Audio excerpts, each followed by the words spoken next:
नमस्कार, मंडल news bulletin में आपका स्वागत है। आइए पेश करते हैं आज के प्रमुख व मुख्य समाचार। 2 दिसंबर को हुए निकाय चुनाव मतदान के बाद कुछ जगहों पर चुनाव स्थगित होने के कारण 21 दिसंबर को नतीजे घोषित किए जाने की घोषणा की गई थी। लंबे समय के बीच चौराहों और बाजारों में किसकी हार और किसकी जीत होगी, ऐसे अनुमानों की चर्चाओं का बाजार गर्म था। अपने अपने हिसाब से आमजन अपने कयास लगाते नजर आए। जैसे तैसे इन सरगर्मियों के बीच अब इंतजार खत्म होने वाला है। चांदूर बाजार नगर पंचायत चुनाव की मतगणना स्थानीय नगर परिषद टाउन हॉल में सुबह 10 बजे से शुरू होंगी। सुबह 9:30 बजे ईवीएम मशीनों की सील खोली जाएंगी। 21 ईवीएम मशीनों के लिए कुल 6 टेबल लगाए गए हैं। सबसे पहले पेपर बैलेट वोटों की गिनती की जाएगी, जिसके लिए सिर्फ मतगणना हेतु चुनाव अधिकारी व तहसीलदार सोनल सूर्यवंशी और उप अधिकारी व मुख्य अधिकारी गीता ठाकरे के नेतृत्व में कुल 49 कर्मचारी व अधिकारी तैनात रहेंगे। नायब तहसीलदार मनोज सोनारकर के नेतृत्व में संगणक कक्ष लगाया जाएगा। ऐसी जानकारी मुख्य अधिकारी गीता ठाकरे व कार्यालय अधीक्षक प्रफुल्ल गाडबैल द्वारा दी गई।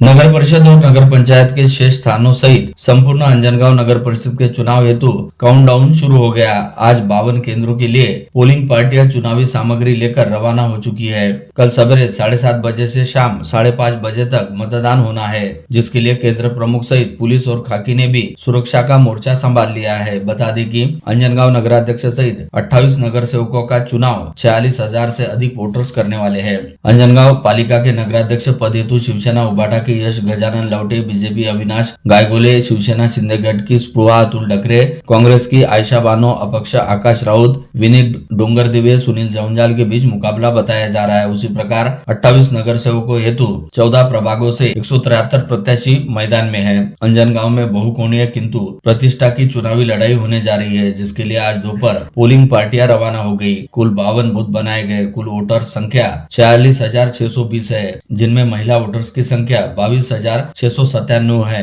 अचलपुर पालिका के 2, दरियापुर और बरूड पालिका के 1-1 एवं धारनी नगर पंचायत के 2 नगर सेवकों के पद हेतु चुनाव कल 20 दिसंबर को ही होने जा रहा है। अचलपुर में 11, दरियापुर में 3, बरूड में 4 तथा धारनी में 2 पोलिंग बूथ बनाए जाने की जानकारी प्रशासन ने दी। उन्होंने बताया कि कल 20 दिसंबर को जिले में कुल 20 नगर सेवकों और अंजनगांव के नगराध्यक्षों का चयन जनता करने जा रही है।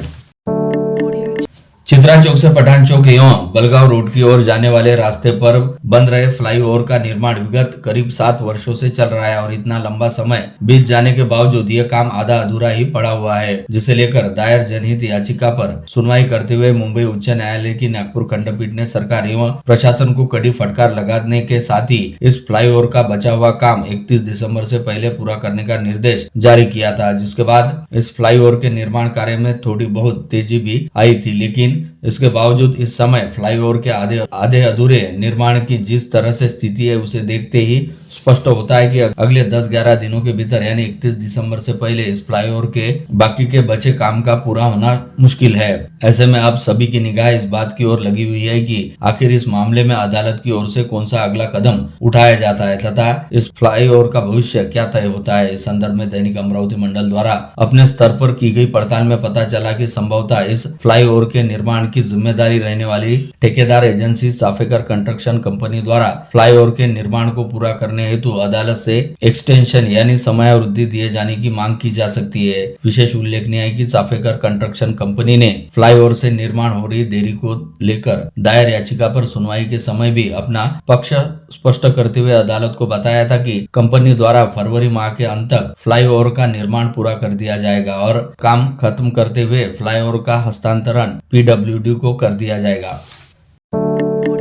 अमरावती मनपा चुनाव की तैयारी तेजी से शुरू हो गई है। कुल 22 प्रभागों में से 87 सदस्य पद के लिए मतदान 15 जनवरी 2026 को होने वाले है। नया महापौर पद यह सर्वसाधारण महिला के लिए आरक्षित होगा, ऐसा सूत्रों का कहना है। राज्य का नगर विकास विभाग रोटेशन तरीके से 29 मनपा के महापौर पद का आरक्षण निकालने वाला है। इसके मुताबिक अमरावती मनपा में 17वां महापौर पद सर्वसाधारण महिला के लिए रहने वाला है, अन्यथा ओपन प्रवर्ग के लिए भी महापौर पद का आरक्षण निकल सकता है, ऐसे संकेत मिलने लगे हैं। 10 मार्च 1992 से 8 मार्च 2022 तक इस साल के कार्यकाल में अमरावती मनपा में 16 महापौरों ने कमान संभाली है तथा 9 मार्च 2022 से अब तक प्रशासक राज शुरू है।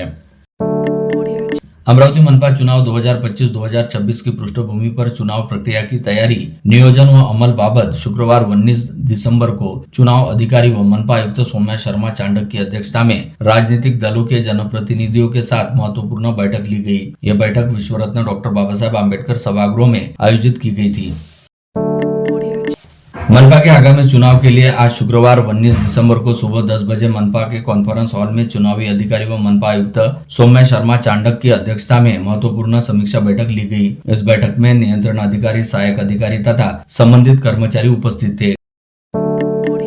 पुणे अजनी के बीच चलने वाली वंदे भारत एक्सप्रेस ट्रेन संख्या 26,101 के समय में आगामी 26 दिसंबर को थोड़ा परिवर्तन किया गया है, जिससे अब यह गाड़ी बडनेरा, अकोला और वर्धा स्थानक पर 10 मिनट पहले आएगी। मध्य रेलवे ने यह भी जानकारी देते हुए दावा किया कि इसमें यात्रियों का समय बचेगा और ट्रेनों की भी संपूर्ण नियमितता और परिचालन क्षमता बढ़ाने में सहायता मिलेगी। बता दें कि पुणे अजनी वंदे भारत एक्सप्रेस सप्ताह में 6 दिन संचालित है। उपरोक्त तीनों स्थानक वर्धा, बडनेरा, अकोला में ट्रेनों के आगमन और प्रस्थान समय में उपरोक्त अनुसार परिवर्तन होने जा रहा है।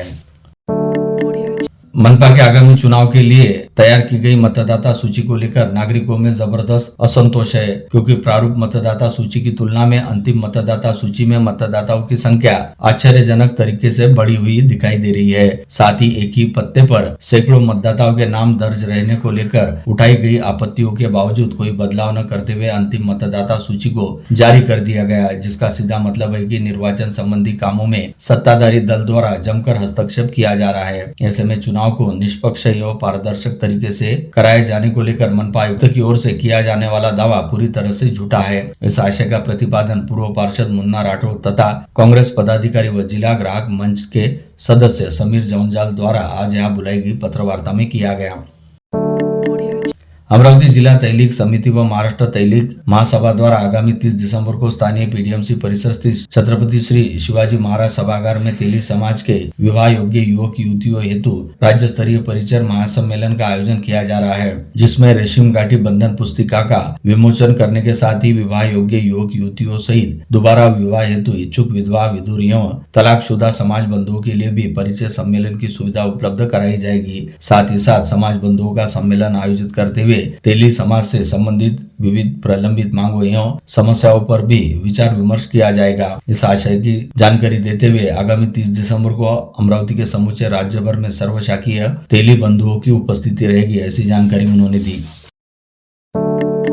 आदिवासी फासेबादी समाज की कई मांगे विगत लंबे समय से प्रलंबित पड़ी है, जिसकी ओर सरकार द्वारा ध्यान दिया जाना बेहद जरूरी है, ताकि विकास के कामों में पिछड़े रहने वाले आदिवासी फासेबादी समाज को भी विकास की मुख्य धारा में लाया जा सके। इस आशय की मांग आज यहाँ बुलाई गई पत्रवार्ता में आक्रामक आदिवासी फासेबादी समाज संगठन द्वारा उठाई गई। साईनगर परिसर स्थित साई बाबा महाविद्यालय में आगामी 21 दिसंबर को सुबह 8 बजे से दोपहर 4 बजे तक पूर्व विद्यार्थी सम्मेलन आयोजित किया जा रहा है, जिसमें शाला की सन 1990 की पहली बैच से लेकर अब तक की सभी बैच के पूर्व छात्र छात्राओं द्वारा हिस्सा लिया जाएगा। ऐसी जानकारी पूर्व विद्यार्थी संघ की अध्यक्षा रेणुका टवलारे द्वारा यह बुलाई गई पत्रवार्ता में दी गई।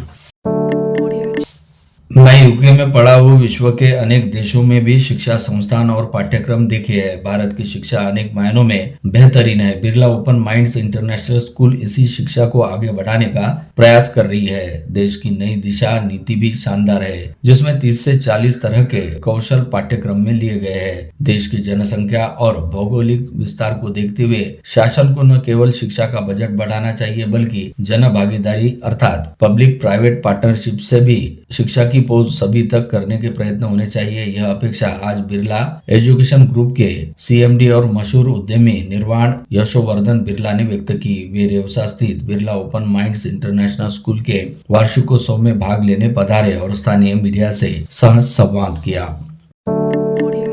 शासकीय अभियांत्रिकी महाविद्यालय में आयोजित अंतर्राष्ट्रीय एआई परिषद का उद्घाटन समारोह शुक्रवार 19 दिसंबर को काफी अनुशासनबद्ध, अभ्यासपूर्ण और प्रेरणादायी वातावरण में संपन्न हुआ। देश विदेश के संशोधक, शिक्षण तज्ञ, उद्योग प्रतिनिधि और विद्यार्थियों के सहभाग के कारण उद्घाटन सत्र को विशेष महत्व प्राप्त हुआ। उद्घाटन अवसर पर प्राचार्य डॉक्टर आशीष माल्य ने उपस्थित मान्यवरों का स्वागत किया। कृत्रिम बुद्धिमत्ता के माध्यम से संशोधन, नवोन्मेष और समाजोपयोगी तकनीकी ज्ञान को एक ही मंच उपलब्ध करा देना, यही इस परिषद का लक्ष्य रहने की बात उन्होंने स्पष्ट की। ऐसे अंतर्राष्ट्रीय परिषद के कारण विद्यार्थियों को विश्व संशोधन प्रवाह समझता है तथा उद्योग व शैक्षणिक क्षेत्र में वह अधिक मजबूत होते हैं, ऐसा उन्होंने विश्वास व्यक्त किया।